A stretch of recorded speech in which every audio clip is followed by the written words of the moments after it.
Good afternoon, I'm Steve Hensley. First at 4, schools were put on lockdown and people were on edge after reports of a shooting in Paintsville earlier today. Multiple law enforcement agencies are still at the scene of that shooting that we now know claimed 3 lives. Sheriff Doug Saylor confirms the shooting took place on Depot Road around 10:40 this morning. The sheriff says an arrest was made in Greentown on Route 581 around noon. Paintsville Mayor Bill Mike Runyon says the suspect was injured and arrested by Kentucky State Police. Still not clear what exactly led to all of this. We are told the suspect is in the hospital in stable condition. No officers were shot or injured that we know of. Kentucky State Police is investigating. They say this shooting is an isolated incident. But again, a shooting has left 3 people dead in Paintsville today. Our buddy Forbes is at the scene in Paintsville and has been for a little while, and we hope to hear from him later in this hour. A man is dead after a shootout with Lexington police. The shooting happened during an hour-long standoff last night. Police say the suspect fired at officers first, hitting one of them. The officer that was shot is expected to be okay. The incident unfolded at the extended stay near the intersection of Redding Road and Tates Creek Road. Police say the suspect fired at officers and officers returned fire. The suspect died at the hospital. A lot of questions still remain. There are a lot of emotions involved, the officers that are involved, their families, the emotions are involved,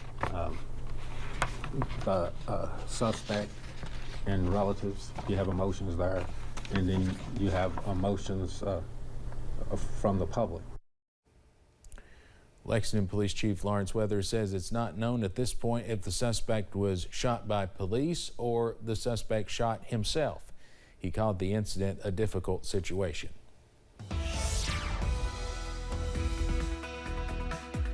Well, if you've stepped outside today, and many of you have, you probably have noticed the extra muggy feel to the air outside. Our moisture is returning ahead of the potential for showers later on this weekend. Outside right now, no showers really. I mean, maybe a couple along 75, but none that we can see from our camera at London Corbin Airport. Just fair weather clouds right now. Temperatures there clocking in at 82, but that dew point of 65 makes it feel closer to 84. It's not off the charts humid, but it's on the way. Pinpoint Doppler is mostly a clean sweep. I've only seen one little shower that developed across portions of Rockcastle County and has now moved into Garrett County, maybe right along the border there west of Conway, but that's about it. Everything continues to scoot off to the north as we continue to see clouds move in and moisture move in from the north as well. Low to middle 80s out there, so the heat hasn't returned necessarily, though we are right around or just above average, being 81 this time of year.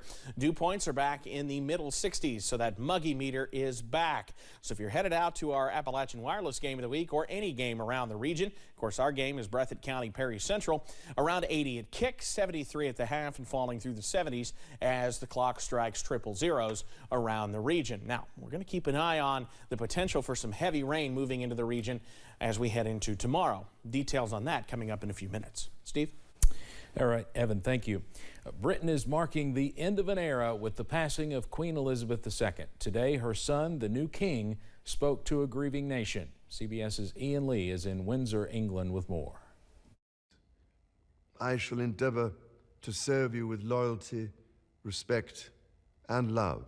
Addressing the nation and the world for the first time, King Charles III promised to follow his mother's example of lifelong service. I, too, now solemnly pledge myself, throughout the remaining time God grants me, to uphold the constitutional principles at the heart of our nation. It was the start of a new era at Buckingham Palace as Charles arrived for the first time as monarch with his wife Camilla, the Queen Consort. It was unbelievable, like just the presence of him, and it just, I was still shaking. Can't believe it. Queen Elizabeth's death in Scotland on Thursday instantly elevated her 73-year-old son to the throne. He was at his mother's side in her final hours and delivered his speech with a framed photo of the Queen on his desk. To my darling Mama, as you begin your last great journey, Thank you for your love and devotion. Windsor Castle was one of the Queen's favorite homes, and the public is invited to bring flowers in tribute. We feel as though we've lost our mother and our grandmother. Many are preparing to welcome the first king they've ever known. I think that he'll do a good job. He's been waiting long enough, so I'm sure he'll do very well. After a public viewing in Scotland, the Queen will be flown to London on Tuesday to lie in state before her funeral at Westminster Abbey. With the country now in a 10-day mourning period, thousands gathered at St. Paul's Cathedral for a service of remembrance. Ian Lee, CBS News, Windsor, England. Gun salutes were fired across Britain today to mark the passing of Queen Elizabeth. The Queen's death has drawn condolences from around the world. Buckingham Palace says there would be a period of mourning to be observed by members of the family and the royal household until a week after the funeral, the date of which has not yet been confirmed but is expected in about 10 days' time.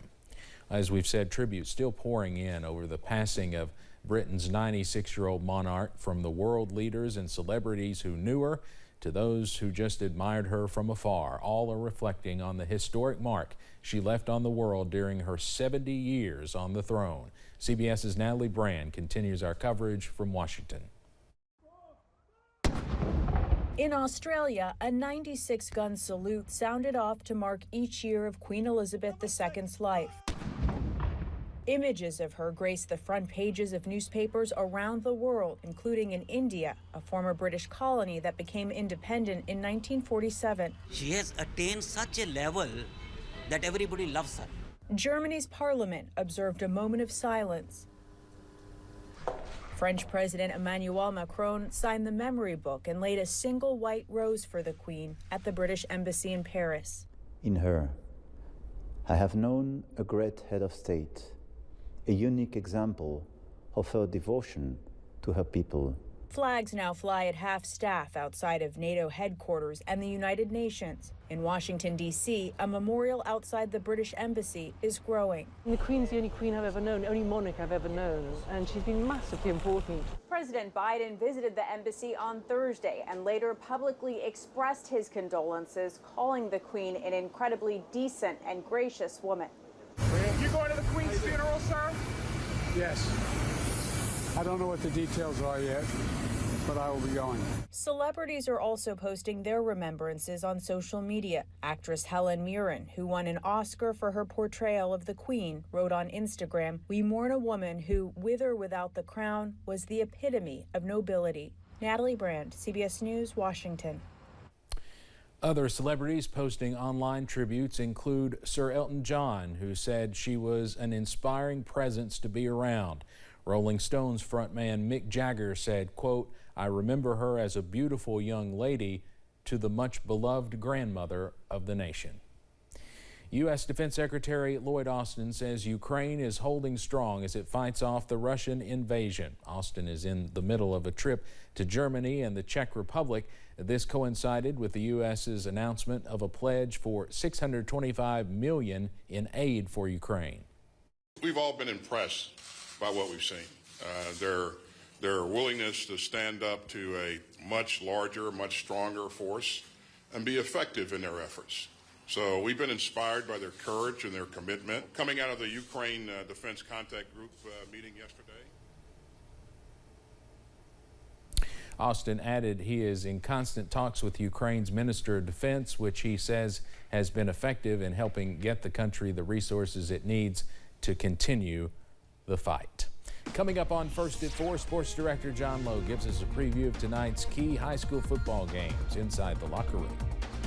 But first, wet weather is on the way back, unfortunately, as we head into the weekend. A breakdown on the best timing coming right up.